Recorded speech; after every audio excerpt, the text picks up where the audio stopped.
গাজায় ইসরায়েলি বাহিনীর বর্বরোচিত হামলা যেন থামছেই না। আবারও গাজার কামাল আদওয়ান হাসপাতালে তীব্র বোমা হামলা চালিয়েছে ইসরায়েলি বাহিনী।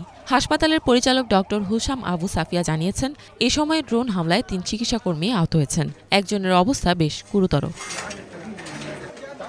এদিকে গাজার বুরেজ বাস্তু শিবিরে একটি স্কুলেও হামলা চালিয়েছে ইসরায়েলি বাহিনী। ওই স্কুলে বাস্তুচ্যুত ফিলিস্তিনিরা আশ্রয় নিয়েছিল। এই হামলায় একাধিক তাঁবু পুড়ে গেছে। ওদিকে ইসরায়েলি বাহিনীর গুলিতে পূর্ব জেরুজালেমের সিলওয়ান এলাকায় ১৫ বছর বয়সী এক ফিলিস্তিনি তরুণ মারা গেছে। তাছাড়া জর্ডান উপত্যকায় আকাবা এলাকায় হামাসের ৩ সদস্যকে হত্যার দাবি করেছে ইসরায়েলি বাহিনী।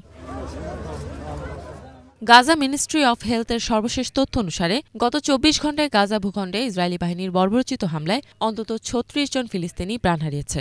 আহত হয়েছে প্রায় ১০০ জন। গত বছর থেকে গাজায় ইসরায়েলের গণহত্যায় এখন পর্যন্ত কমপক্ষে ৪৪,৫০২ জন ফিলিস্তিনি প্রাণ হারিয়েছে। আহত হয়েছে অন্তত ১,৫,৪৫৪ জন। দক্ষিণ লেবাননেও ইসরায়েলি বাহিনীর নির্বিচার হামলায় অন্তত ১২ জন নিহত হয়েছে। গাজায় যুদ্ধ শুরু হওয়ার পর থেকে লেবাননে প্রায় ৩,৯৬১ জন নিহত এবং ১৬,৫২০ জন আহত হয়েছে। আগামী বছর ২ রাষ্ট্র সমাধান অর্জনে একটি উচ্চ পর্যায়ের শান্তি সম্মেলন আয়োজনের আহ্বান জানিয়ে প্রস্তাব পাশ করেছে জাতিসংঘ সাধারণ পরিষদ। ওদিকে যুদ্ধের পর গাজা শাসনে একটি কমিটি গঠনের চুক্তিতে পৌঁছানোর সিদ্ধান্ত নিয়েছে ফিলিস্তিনি সংগঠন ফাতাহ এবং হামাস। ইফাত জাহান, বাংলাভিশন।